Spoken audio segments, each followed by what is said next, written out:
이 이야기는 실화를 바탕으로 한 것이 아니라 창작된 드라마 시나리오입니다. 그날도 평소와 다르지 않은 아침이었습니다. 라디오에서 흘러나오는 이미자의 동백아가씨가 거실 구석 낡은 스피커를 통해 잔잔히 퍼져나가고 보온병에서 갓 우려낸 보리차 향이 창가로 번져갔습니다. 찻잔을 두 손으로 감싸 쥔 채 그 따스한 온기가 손끝을 통해 마음까지 스며드는 걸 느꼈어요. 전 늘 하던 대로 거실 모퉁이 원목 의자에 앉아 먼 산자락을 바라보며 오늘 하루를 어떻게 보낼까 가만히 정리하고 있었죠. 창밖으로는 이른 아침 햇살이 커튼 사이로 비스듬히 들어와 마루 위에 따스한 직사각형을 그리고 있었습니다. 아이들은 아직 안방에서 옹기종기 모여래고 블록을 맞추고 있었어요. 딸깍딸깍 작은 플라스틱 조각들이 부딪히는 소리가 복도를 타고 흘러왔습니다. 가끔씩 할머니, 이거 어떻게 맞춰요? 하는 민우의 목소리와 나도 해볼래 하는 현우의 응답이 집 안공기를 따뜻하게 만들었죠. 주방에서는 며느리가 당근을 채 썰며 라라라 하고 작은 콧노래를 부르는 소리가 들렸습니다. 칼이 도마에 닿는 규칙적인 소리와 함께 물 흐르는 소리, 그릇 부딪히는 소리. 익숙한 주방의 교향곡이었어요. 그런데 그때 전 순간 이상한 긴장감을 느꼈습니다. 그저 평범한 주말 오전인데 뭔가 공기 중에 미묘한 경계심 같은 게 떠도는 것 같았어요. 마치 폭풍 전의 고요함처럼 표면적으로는 평온하지만 그 아래 어딘가에서 무언가가 꿈틀대고 있는 기분이었습니다. 찻잔을 입술에 댔을 때 스치는 보리차의 구수한 향, 라디오에서 흘러나오는 애절한 가사, 멀리서 들려오는 아이들의 웃음소리. 모든 게 평소와 같은데 왜 이렇게 마음이 불안할까요? 내 이야기 같다. 전 혼잣말처럼 중얼거렸습니다. 라디오에서 흘러나오던 사연 하나가 귀에 걸렸거든요. 어느 할머니가 며느리와의 갈등으로 고민이라는 내용이었는데 왜 그렇게 가슴이 답답해졌는지 모르겠어요. 아이들 웃음소리 속에 묻혀있는 묘한 긴장감, 그 속에서 오래 묵은 기억 한 조각이 살며시 꿈틀대는 걸 느꼈습니다. 마치 오래된 상처 자국을 건드린 듯한 그런 아릿한 감각이었죠. 찻잔을 다시 내려놓으며 전 창밖을 바라봤습니다. 느티나무 가지 사이로 햇살이 부서져 들어오고 바람에 흔들리는 나무집들이 반짝반짝 빛나고 있었어요. 아름다운 풍경인데도 왜 마음 한구석이 이렇게 무거울까요? 손끝으로 찻잔 가장자리를 천천히 돌리며 전 속으로 중얼거렸습니다. 오늘은 뭔가 다른 하루가 될 것 같은데 어머니, 이거 간이 좀 세지 않아요? 주방으로 향하던 제 발걸음이 살짝 멈췄습니다. 며느리가 제가 아침에 담가둔 도라지 무침을 젓가락으로 집어 맛보더니 던진 한마디였어요. 이 한마디의 마음이 이렇게 흔들리다니. 순간 제 손끝이 미세하게 떨렸습니다. 새벽 5시부터 일어나 도라지를 하나하나 손질하던 기억, 뜨거운 국물을 젓던 국자의 무게감, 도마 위에서 칼질하던 손의 기억까지 모든 감각이 한꺼번에 밀려오면서 마음이 복잡하게 뒤엉켰어요. 며느리는 계속해서 다른 반찬들도 맛보고 있었습니다. 시금치 나물을 한 젓가락 집어먹더니 이것도 좀 하며 말끝을 흐렸고 콩나물 무침을 맛보고는 아이들이 이런 건 잘 안 먹을 텐데 라고 중얼거렸어요. 전 잠시 멈춰 서서 손가락으로 찻잔 가장자리를 천천히 돌리며 속으로 중얼거렸습니다. 예전 같으면 바로 뭐라 했을 텐데 이제는 참아야지. 하지만 마음속 깊숙한 곳에서는 작은 서운함이 고개를 들었어요. 40년 동안 이 집 밥상을 차려온 제 손맛을 그 몇 마디로 평가받는 기분이었거든요. 손가락 사이로 스며드는 찻잔의 온기조차 위로가 되지 않았습니다. 그런가? 다음엔 조금 더 싱겁게 해볼게. 목소리가 평소보다 한 톤 낮아진 건 어쩔 수 없었습니다. 아니에요. 그냥 요즘 아이들이 자극적인 음식을 싫어해서요.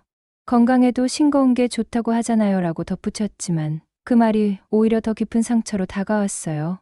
찻잔에서 피어나는 김을 바라보며 전 문득 생각했습니다. 언제부터 내 정성이 이렇게 가볍게 여겨지게 되었을까?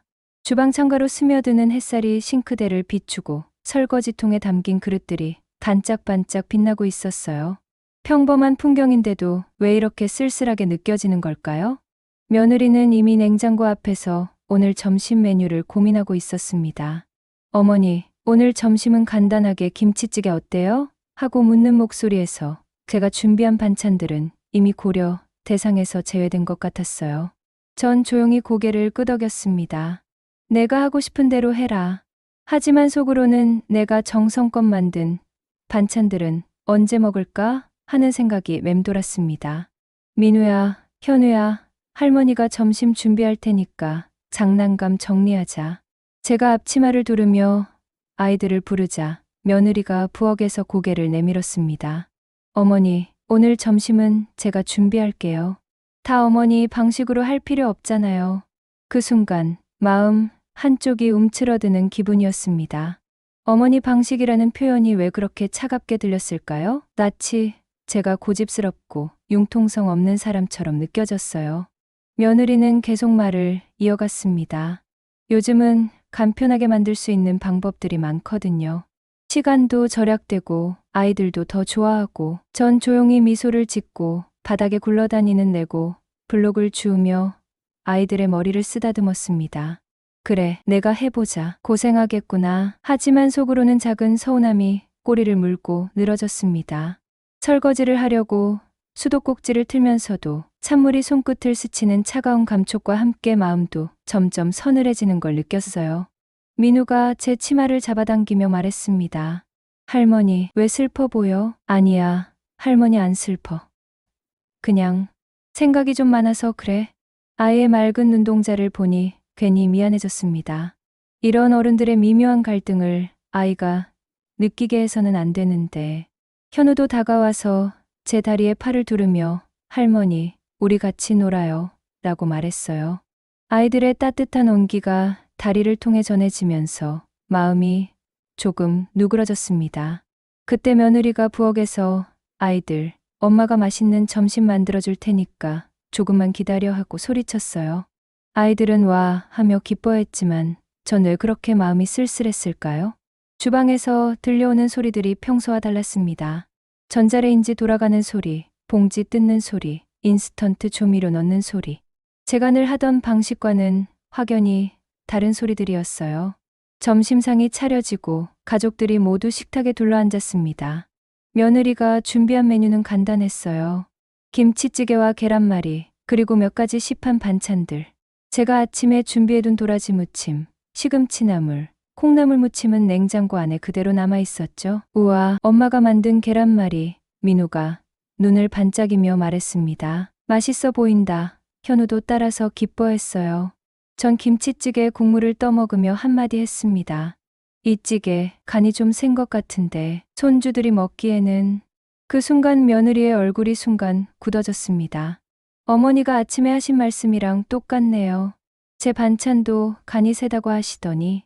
그 말에 저도 당황했습니다. 제가 같은 말을 반복했다고요? 기억이 잘 나지 않았어요. 정말 내가 그런 말을 했나? 하는 생각과 함께 혹시 제가 너무 예민하게 반응하고 있는 건 아닌가 하는 의구심이 들었습니다. 잠시 어색한 침묵이 흘렀습니다.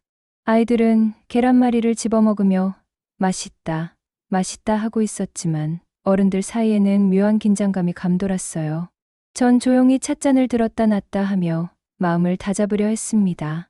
그냥 조용히 지켜보자. 괜한 갈등 만들지 말자. 하지만 속으로는 불편함이 점점 쌓였습니다. 숟가락으로 밥을 뜰 때마다 손끝에 전해지는 무게감이 왜 이렇게 무겁게 느껴지는 걸까요? 평소 같으면 아이들아, 할머니가 만든 나물도 먹어봐라 라고 말했을 텐데 오늘은 그 말이 목구멍까지 올라왔다가 다시 들어갔습니다.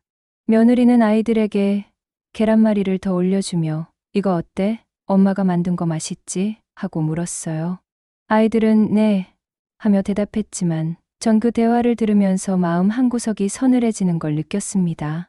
식사가 끝날 무렵 민우가 할머니 반찬도 먹고 싶어요 라고 말했어요. 그 순간 며느리와 제 눈이 마주쳤습니다. 서로 무슨 말을 해야 할지 모르는 어색한 시간이 흘렀습니다.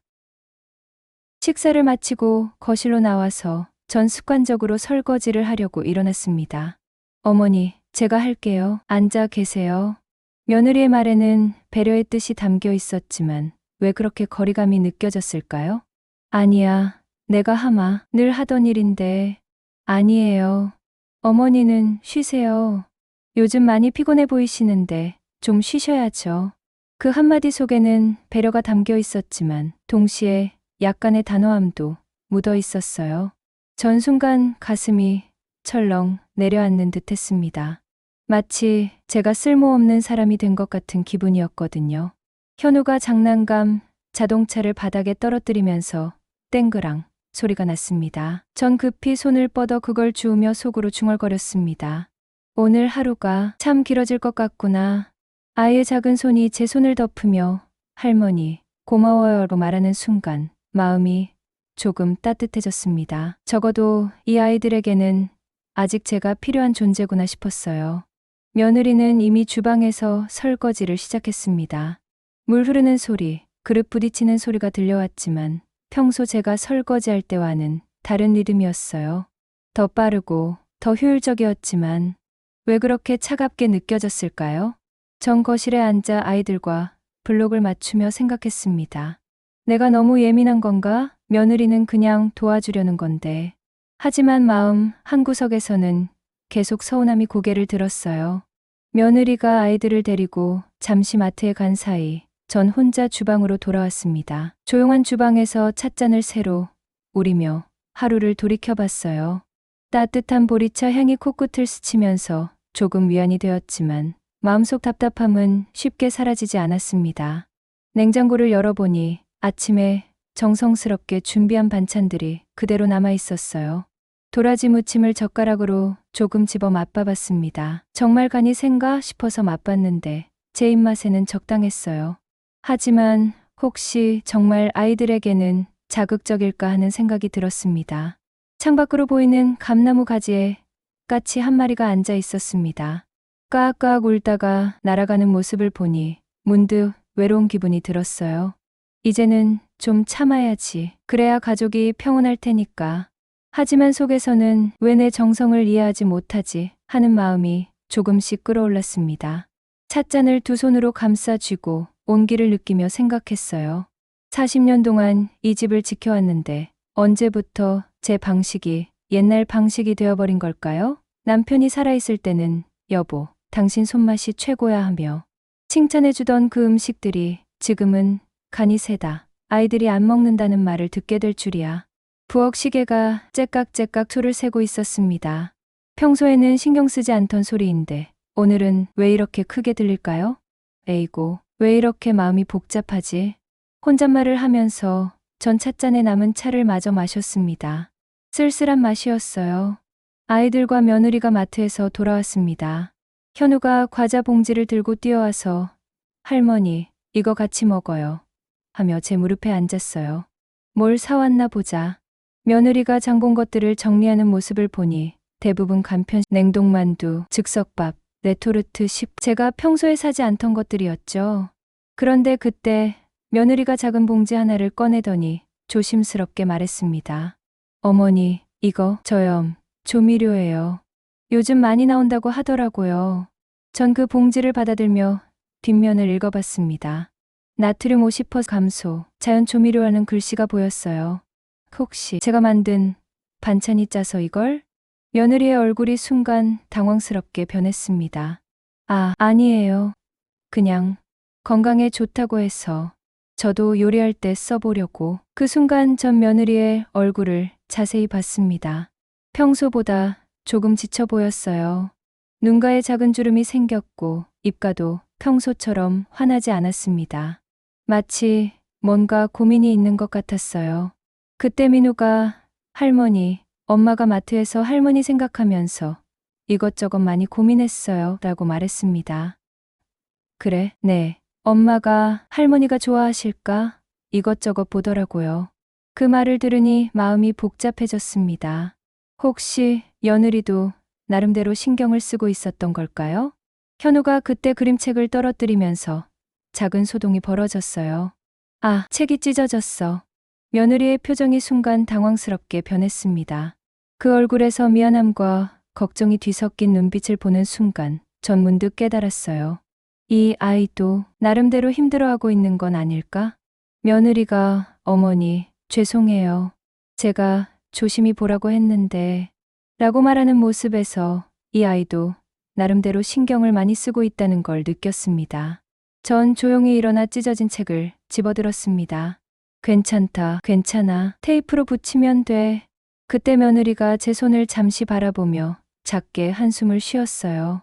그 한숨 속에 뭔가 깊은 고민이 담겨 있는 것 같았습니다. 그날 밤을 뒤척이며 보낸 후 전 평소보다 일찍 일어났습니다. 습관적으로 부엌에 나와 아침 준비를 하고 있는데 며느리가 잠옷 차림으로 나타났어요. 어머니, 벌써 일어나셨어요? 응, 잠이 안 와. 미역국이라도 끓여놓으려고. 어머니, 제가 할게요. 어제 피곤하셨을 텐데. 며느리가 앞치마를 두르며 말했습니다. 그런데 그 말투에서 뭔가 결심한 듯한 느낌이 들었어요. 아니야, 괜찮다. 늘 하던 일인데. 어머니, 솔직히 말씀드릴게요. 며느리가 진지한 표정으로 제 앞에 섰습니다. 요즘 아이들이 할머니 음식을 많이 남겨요. 간이 세서 그런 것 같아요. 소아과에서도 나트륨 섭취를 줄이라고 했거든요. 그 순간 제 가슴이 쿵 내려앉았습니다. 아이들이 제 음식을 남긴다고요? 그렇구나. 내가 몰랐네. 어머니 정성은 알지만 요즘 육아법이 예전과 달라져서 죄송해요. 며느리의 말이 틀린 건 아니었습니다. 하지만 왜 이렇게 마음이 아팠을까요? 마치 제가 지금까지 해온 모든 정성이 부정당하는 느낌이었어요. 알겠다. 앞으로는 신경 써서 할게. 전 그렇게 대답했지만 목소리가 떨리는 걸 숨길 수 없었습니다. 며느리는 어머니, 기분 상하지 마세요. 정말 건강 때문에 하는 말이에요 라고 덧붙였지만 이미 제 마음속에는 깊은 상처가 났어요. 부엌에서 나와 거실에 앉으니 라디오에서는 아침 뉴스가 흘러나오고 있었습니다. 아나운서가 오늘은 맑은 하루가 될 것 같습니다 라고 말하고 있었지만 제 마음은 흐린 날씨 같았어요. 잠시 후 아이들이 일어나 거실로 나왔습니다. 평소라면 할머니, 오늘 아침 뭐예요? 고 물어봤을 텐데 오늘은 바로 며느리에게 달려갔어요. 엄마, 오늘 아침 뭐 먹어? 며느리가 엄마가 맛있는 시리얼 줄까? 하자 아이들이 와 하며 기뻐했습니다. 전 그 모습을 보며 마음이 더욱 무거워졌어요. 언제부터 아이들이 제 음식보다 간편식을 더 좋아하게 된 걸까요? 민우가 시리얼을 먹으며 이거 달콤해서 좋아 라고 말했어요. 현우도 나도 이거 좋아 하며 따라했죠. 전 그때까지도 아침마다 정성스럽게 미역국을 끓이고 계란 후라이를 해주고 김을 구워주던 기억이 났습니다. 아이들이 할머니 아침이 최고 하며 맛있게 먹던 모습들이. 아이들아, 할머니가 끓인 미역국도 있는데. 제가 조심스럽게 말했습니다. 어머니, 아이들은 시리얼 먹는다고 했어요. 며느리가 단호하게 말했어요. 그 순간 전 완전히 소외된 기분이었습니다. 이 집에서 제 역할이 점점 사라져가는 것 같았어요. 점심 준비 시간이 되자 며느리가 먼저 주방에 들어갔습니다. 전 뒤따라 들어가 도우려 했지만 며느리는 이미 라면을 끓이기 시작했어요. 라면이라도 계란이나 야채를 넣어서. 제가 말하려는데 어머니, 아이들은 그냥 라면을 더 좋아해요. 괜히 이것저것 넣으면 안 먹어요.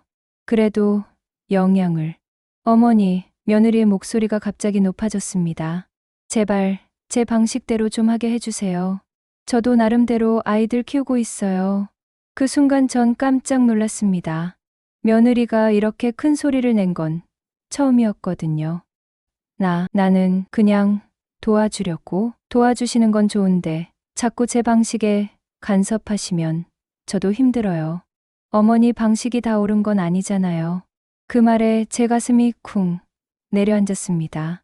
내 방식이 틀렸다는 뜻인가? 40년간 이 집을 지켜온 제게 그런 말을 하다니.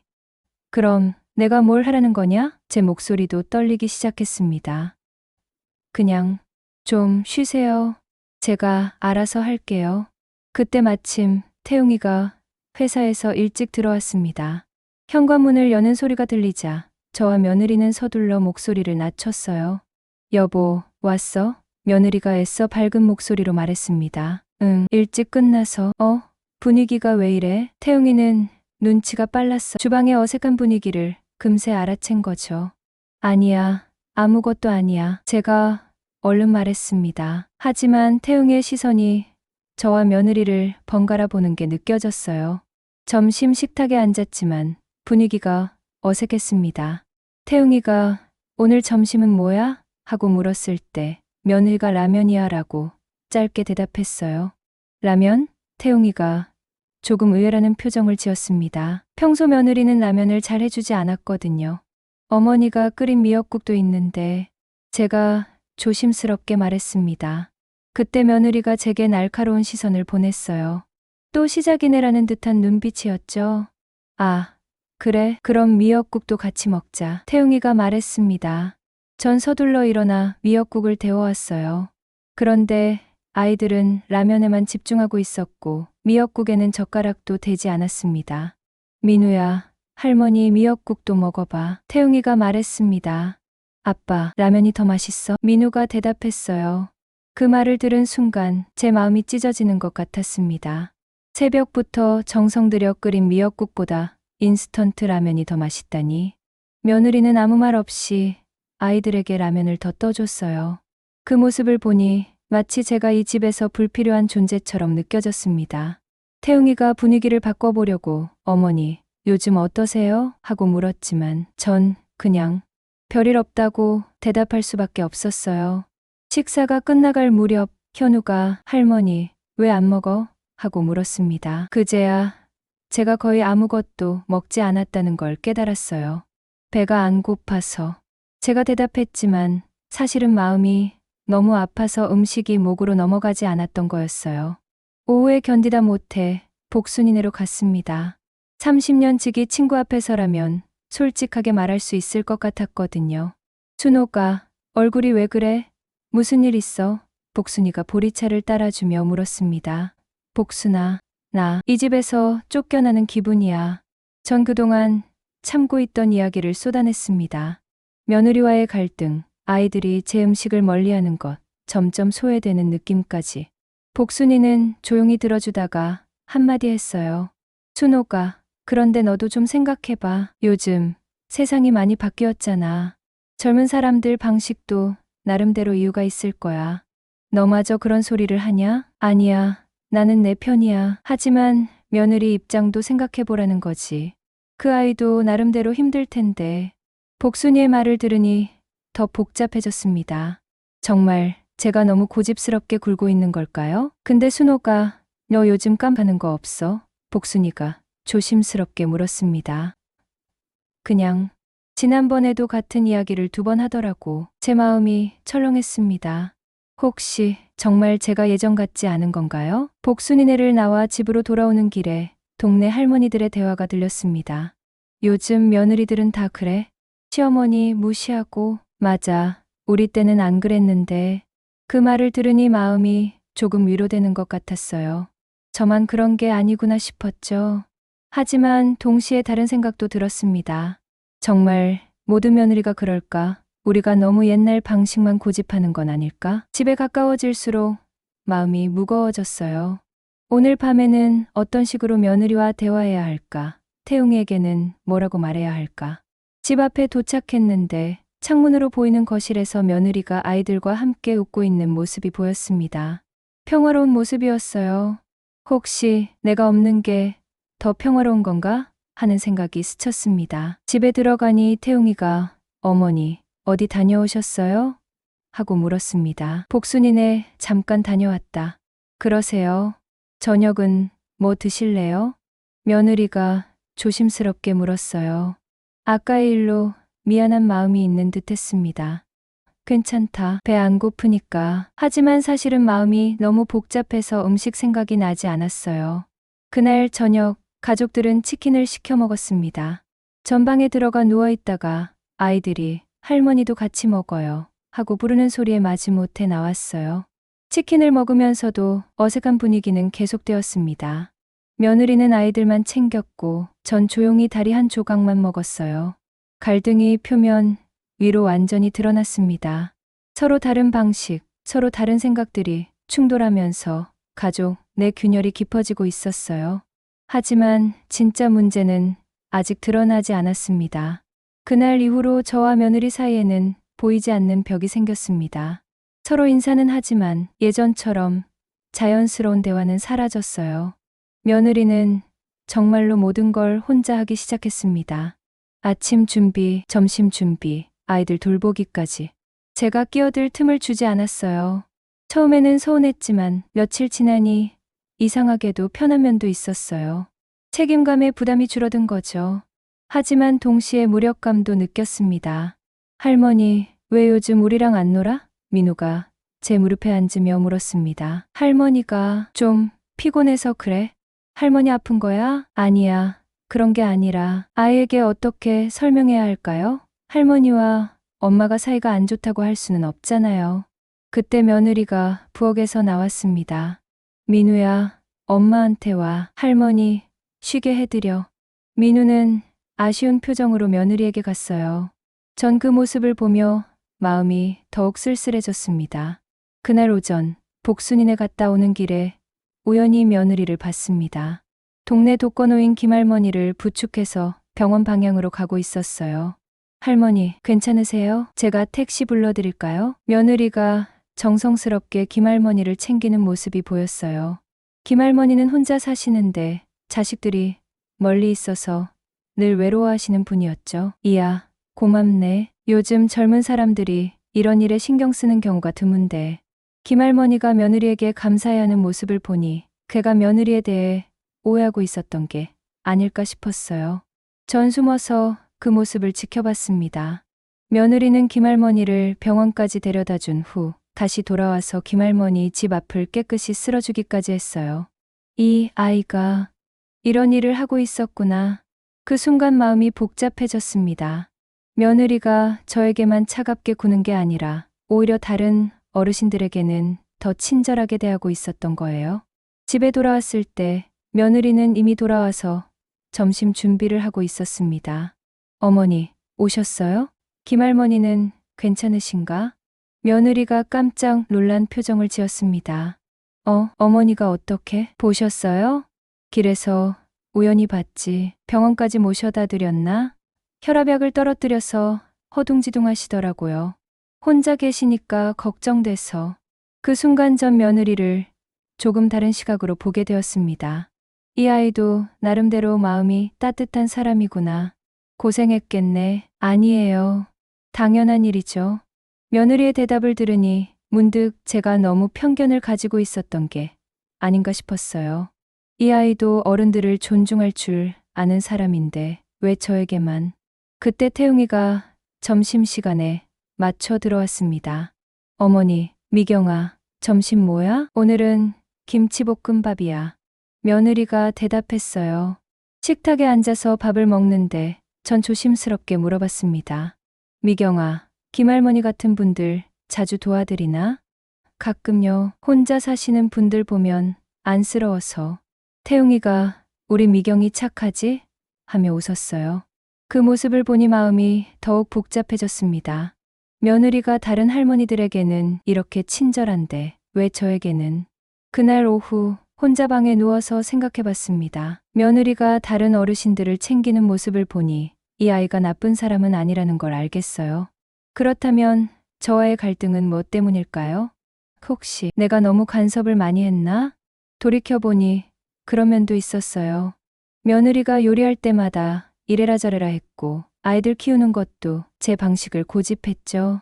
하지만 그건 다 가족을 위해서 한 일이었는데 왜 그걸 이해하지 못할까요? 창밖을 보니 감나무에 감이 주렁주렁 달려 있었어요. 가을이 깊어가고 있었습니다. 세월이 흐르면서 계절도 바뀌고 사람들의 생각도 바뀌는 건가요? 그때 아이들 목소리가 들렸습니다. 엄마, 할머니가 왜 요즘 우리랑 안 놀아? 할머니가 좀 피곤하신가 봐. 며느리의 대답을 들으니 마음이 아팠어요. 정말 제가 아이들에게도 소외되고 있는 건가요? 저녁 준비를 도우려고 부엌에 나갔는데 식탁 위에 편지 한 통이 놓여 있었어요. 며느리가 까고 놓고 간 것 같았는데 보낸 사람이 며느리의 어머니였습니다. 원래는 보지 않으려 했는데 편지 윗부분에 제 이야기가 적혀 있는 게 보였어요. 미경아, 시어머니와 사이가 어떠니? 내가 걱정된다. 시어머니 성격이 어떤지 모르지만 너무 스트레스 받지는 마라. 그 편지를 읽으니 마음이 복잡해졌습니다. 며느리도 나름대로 고민이 있었구나. 편지 뒷부분에는 이런 내용도 있었어요. 요즘 육아 스트레스에 시어머니까지 신경 쓰려니 많이 힘들지? 하지만 시어머니도 나름대로 경험이 많으실 테니 좋은 점은 배우도록 해라. 그 구절을 읽는 순간 전 깨달았어요. 며느리도 저와의 관계 때문에 스트레스를 받고 있었던 거예요. 그때 며느리가 부엌으로 들어왔습니다. 어머니, 뭐 하세요? 이거. 편지가 떨어져 있어서 며느리의 얼굴이 순간 당황스러워졌어요. 아, 저희 어머니, 편지예요. 미안하다. 일부러 본 건 아니고. 그런데 너도 나 때문에 스트레스 받고 있었구나. 며느리가 잠시 말을 잇지 못했어요. 그러다가 조심스럽게 입을 열었습니다. 어머니, 솔직히 말해봐. 내가 너무 간섭을 많이 했나? 며느리가 한참을 망설이더니 천천히 말하기 시작했어요. 어머니, 사실은요. 편하게 말해봐. 제가 어머니를 무시하려던 건 아니에요. 정말 그런 게 아니었어요. 며느리의 눈에 눈물이 맺히기 시작했습니다. 그럼 왜? 엄마가 되는 게 처음이라 너무 어려웠어요. 그런데 어머니는 모든 걸 다 아시는 것 같고 저는 틀릴까봐 무서웠어요. 그 말을 듣는 순간 제 마음이 찡했습니다. 그래서 어머니 방식을 따라하려고 했는데 잘 안 되니까 더 스트레스를 받았어요. 그러다가 급하게 제 방식대로 하게 되고 그러면 어머니가 실망하실까봐 아이고 그런 마음이었구나. 죄송해요. 어머니 정성을 모르는 게 아니었어요. 그런데 자꾸 비교가 되니까 전 그때까지 며느리의 마음을 전혀 몰랐다는 걸 깨달았어요. 이 아이도 나름대로 열심히 하려고 했는데 제가 자꾸 간섭하니까 부담스러웠던 거죠. 내가 미안하다. 너무 나서려고 했나 보다. 아니에요. 어머니는 잘못하신 거 없어요. 제가 어머니께 잘 말씀드려야 했는데 그렇게 서로 마음을 털어놓고 나니 가슴에 맺혔던 응어리가 조금씩 풀리는 것 같았어요. 그날 저녁은 오랜만에 편안했습니다. 서로의 마음을 조금이나마 이해하게 되니 어색했던 분위기가 많이 누그러졌어요. 아이들도 그 변화를 느꼈는지 할머니, 오늘 기분 좋아 보여 라고 말했습니다. 태웅이도 오늘은 분위기가 좋네 하며 웃었어요. 하지만 여전히 해결되지 않은 문제들이 있었습니다. 며느리와 제 방식의 차이, 아이들 교육에 대한 생각의 차이, 이런 것들을 어떻게 조율해 나갈 것인가 하는 문제 말이에요. 그리고 무엇보다 복순이가 말한 하는 것에 대한 불안감도 여전히 남아 있었어요. 서로의 진심을 알게 되면서 첫 번째 오해가 풀렸습니다. 하지만 이건 시작일 뿐 더 큰 변화와 깨달음이 기다리고 있었어요. 며느리와의 대화 이후 관계가 조금 나아졌지만 여전히 뭔가 어색한 부분들이 남아 있었습니다.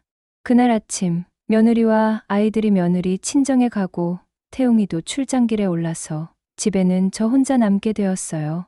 오랜만에 혼자 있는 시간이었는데 이상하게 마음이 불안했습니다.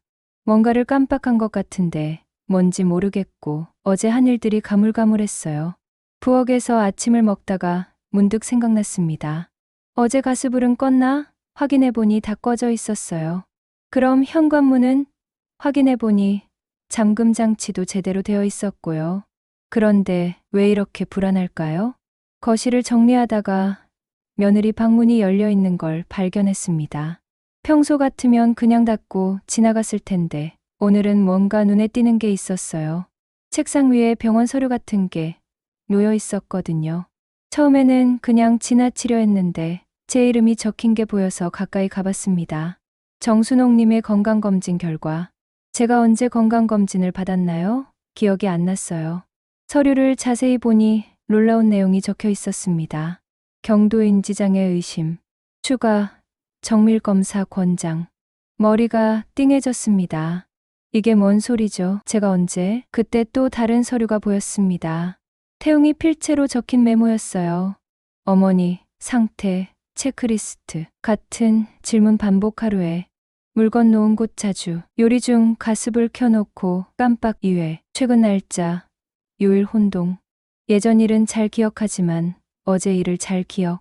며느리와 같은 대화, 제 다리에 힘이 빠졌습니다. 이런 걸 체크하고 있었다고요? 그럼 며느리가 제 요리를 거부한 것도 제가 장 보는 걸 막은 것도 모두 이 때문이었나요? 급하게 복순이에게 전화했습니다. 복순아, 나한테 뭔가 이상한 점이 있었냐? 순호가, 왜 갑자기 그래? 솔직히 말해줘. 내가 요즘 깜거나 이상한 행동을 했냐? 한참 침묵이 흘렀습니다. 복순아, 순호가, 사실은 말이야. 제 심장이 쿵쿵거렸습니다. 지난달에 내가 같은 이야기를 하루에 3번을 했어. 김할머니 병원 이야기를. 그리고 일주일 전에는 내 이름을 깜잖아. 이름이 뭐였지? 하면서. 그랬나? 나도 나이 들어서 그런가 했는데. 그리고 어제도 전화해서 오늘 날짜를 물어보더라고. 오늘이 며칠이냐고. 전 전화를 끊고 주저앉았습니다. 정말 제가 치매 초기 증상인 건가요? 그제야 며느리의 행동들이 이해되기 시작했어요. 제가 가습을 켜놓고 깜빡한 걸 몇 번 목격했을 테고, 같은 말을 반복하는 걸 들었을 테고, 다시 그 서류들을 자세히 봤습니다. 날짜를 보니 한 달 전부터 기록이 시작되어 있었어요. 9월 15일 어머니가 같은 질문을 오전에 3번 반복함. 점심 메뉴 관련. 9월 20일 가습을 켜놓고 거실로 나가심. 며느리가 뒤늦게 발견. 9월 25일 어제 만든 반찬을 오늘 만들었다고 하심. 10월 2일 손주 이름을 헷갈려 하심. 민우를 현우라고 부름. 하나하나 읽어보니 정말 제가 그런 행동들을 했던 것 같았어요. 기억이 가물가물하지만 뭔가 익숙한 느낌이 들었거든요. 그때 또 다른 메모가 보였습니다. 이번엔 며느리 필체였어요. 어머니께 직접 말씀드려야 할까요? 아니면 병원에 모시고 가야 할까요? 어머니가 상처받으실까봐 걱정입니다. 하지만 아이들 안전도 생각해야 하고, 그 글을 읽는 순간 제 눈에서 눈물이 흘러내렸습니다. 며느리가 저를 무시하려던 게 아니라 보호하려고 했던 거였구나. 제가 요리하는 걸 막은 것도, 장 보러 나가는 걸 말린 것도 모든 게 제 안전을 생각해서였던 거예요. 떨리는 손으로 태웅이에게 전화했습니다. 태웅아, 내가. 어머니, 무슨 일이에요? 너희들이 내 병원 검사 결과를 알고 있었구나. 한참 침묵이 흘렀습니다. 어머니, 방에서 서류를 봤다. 너와 미경이가 작성한 기록들도. 태웅이의 한숨 소리가 들렸습니다. 어머니, 죄송해요. 말씀드려야 했는데. 언제부터 알고 있었냐? 한 달 전에. 어머니가 자꾸 같은 질문을 반복하셔서 걱정이 되어 병원에 모시고 갔어요.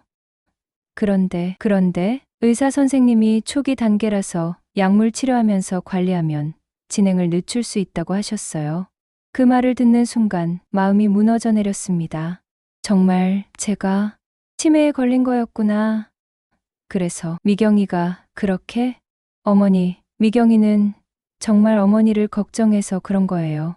어머니가 상처받으실까봐 어떻게 말씀드려야 할지 몰라서. 태웅이를 통해 며느리와 통화하게 되었습니다. 어머니, 정말 죄송해요. 며느리의 목소리에서 울음이 섞여 나왔어요. 미경아, 내가 미안하다. 너를 오해했구나. 어머니가 미안해하실 일이 아니에요. 제가 더 조심스럽게 말씀드려야 했는데, 너는 정말 나를 걱정해서 그런 거였구나. 내가 바보 같았다. 어머니는 바보가 아니에요. 그냥 병이신 거예요. 치료받으시면 좋아지실 거예요. 며느리의 말을 들으니 그동안 제가 얼마나 엉뚱한 생각을 했는지 깨달았어요. 며느리가 제 요리를 거부한 건 제가 간을 제대로 맞추지 못하거나 가습을 관리를 못할까봐 걱정해서였던 거죠. 제가 장 보러 나가는 걸 말린 것도 길을 잃거나 실수할까봐 걱정해서였고. 미경아, 고마웠다. 정말 고마웠어. 어머니, 너 같은 며느리를 둔 게 복이구나. 전화를 끊고 나서 전 한참 동안 거실에 앉아 있었습니다. 치매, 그 무서운 병에 제가 걸렸다는 현실을 받아들이기가 쉽지 않았어요. 하지만 동시에 안도감도 들었습니다. 그동안의 오해가 모두 풀렸으니까요. 며느리가 절 미워한 게 아니라 오히려 보호하려고 했다는 걸 알게 되었으니까요. 창밖을 보니 감나무에 주렁주렁 달린 감들이 노랗게 익어가고 있었어요. 가을이 깊어가는 모습이 낯이 제 인생 같다는 생각이 들었습니다.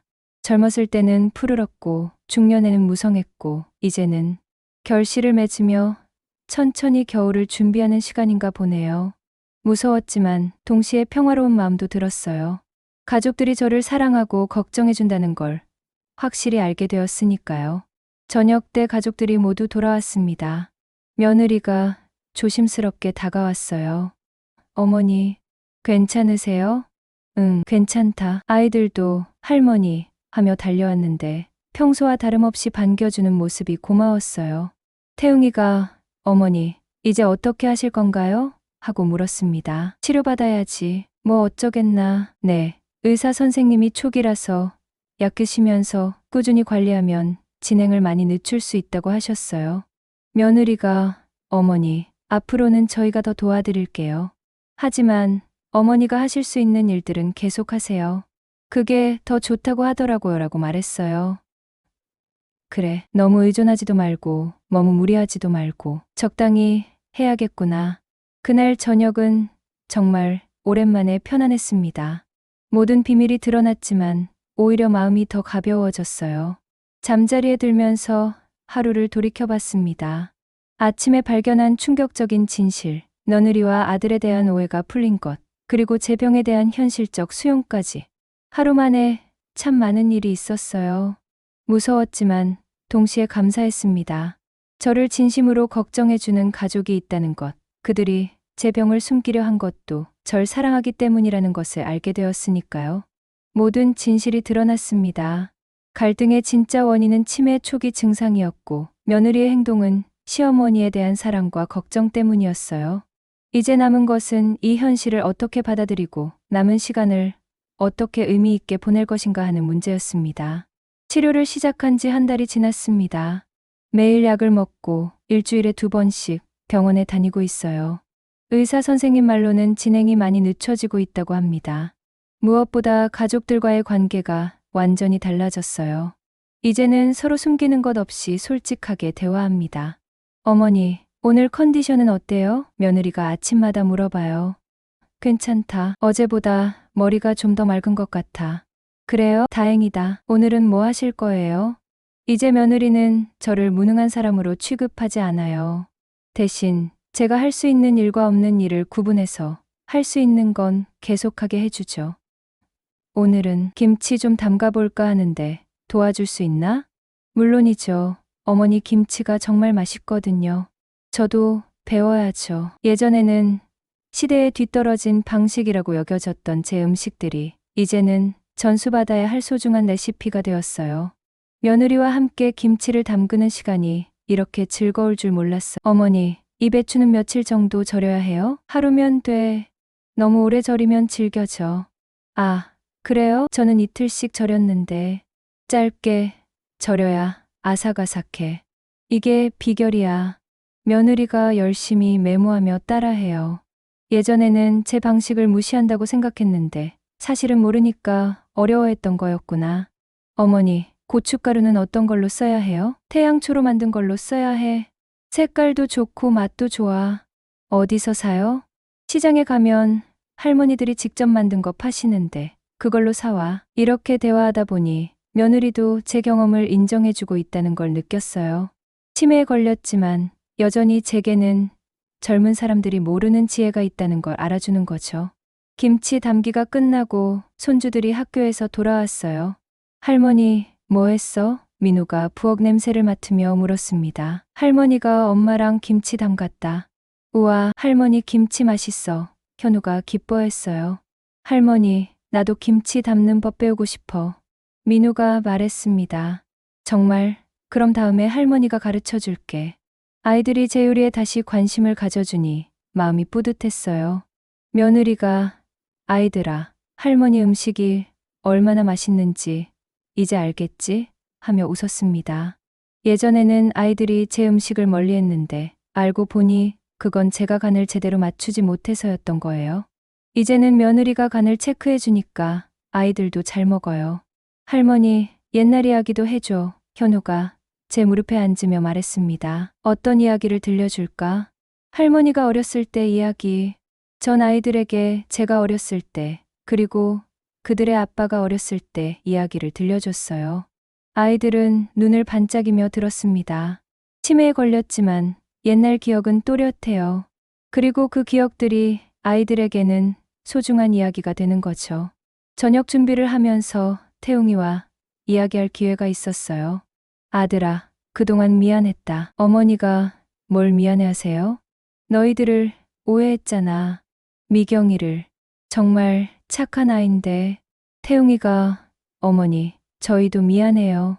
좀 더 솔직하게 말씀드릴 걸 그랬어요 라고 말했습니다. 아니야. 충분히 이해한다. 나도 그 입장이었으면 어떻게 말해야 할지 모르겠더라. 어머니가 이렇게 받아들여 주셔서 정말 감사해요. 그때 문득 생각났어요. 예전에 시어머니가 돌아가시기 전에 하신 말씀이. 태웅아, 나도 옛날에 시어머니한테 그랬던 것 같다. 나이 드시고 하는 걸 답답해 했었어. 그랬어요? 지금 생각하니 그분도 얼마나 서러우셨을까 싶다. 내가 지금 미경이한테 받는 대우보다 훨씬 못했던 것 같아. 그 순간 제 눈에 눈물이 맺혔어요. 돌아가신 시어머니께 미안한 마음이 들었거든요. 저녁 식사 시간, 온 가족이 둘러앉았습니다. 며느리가 만든 요리와 제가 만든 반찬이 함께 상에 올라와 있었어요. 오늘 김치 정말 맛있다. 태웅이가 말했습니다. 어머니와 제가 함께 만든 거예요. 며느리가 자랑스럽게 말했어요. 할머니가 비법을 가르쳐 주셨거든요. 아이들도 정말 맛있어 하며 잘 먹었습니다. 전 그 모습을 보며 행복했어요. 제 경험과 며느리의 젊은 감각이 조화를 이루니까 더 좋은 결과가 나오는 것 같았거든요. 어머니, 다음에는 된장찌개 비법도 가르쳐 주세요. 며느리가 말했습니다. 그럴까? 우리 집 된장찌개가 진짜 맛있지. 네, 아이들이 할머니 된장찌개 정말 좋아해요. 이런 대화를 나누다 보니 세대 차이가 문제가 아니라는 걸 깨달았어요. 서로 존중하고 배우려는 마음만 있으면 얼마든지 조화를 이룰 수 있더라고요. 아이들이 잠자리에 든 후 전 거실에서 조용히 차를 마시며 하루를 돌이켜봤습니다. 며느리가 옆에 앉아 어머니, 오늘 정말 고생하셨어요 라고 말했어요. 고생이 아니야. 즐거웠어. 어머니께 배우는 게 정말 많아요. 나도 너한테 배우는 게 많다. 요즘 젊은 사람들 생각도 알게 되고. 그때 며느리가 조심스럽게 말했어요. 어머니, 혹시 어머니 어렸을 때 이야기나 시어머니와의 추억, 그런 것들을 기록해두면 어떨까요? 나중에 혹시 기억이 더 흐려지시면 그때 아이들에게 들려줄 수 있잖아요. 그리고 저도 어머니 인생 이야기를 더 알고 싶어요. 그 제안을 들으니 정말 좋은 생각인 것 같았어요. 그래, 그렇게 하자. 내가 기억하는 옛날 이야기들 다 적어두자. 네, 제가 도와드릴게요. 계절이 바뀌어 따뜻한 봄이 왔습니다. 창밖으로는 개나리가 노랗게 피고 제비들이 날아다니는 모습이 보여요.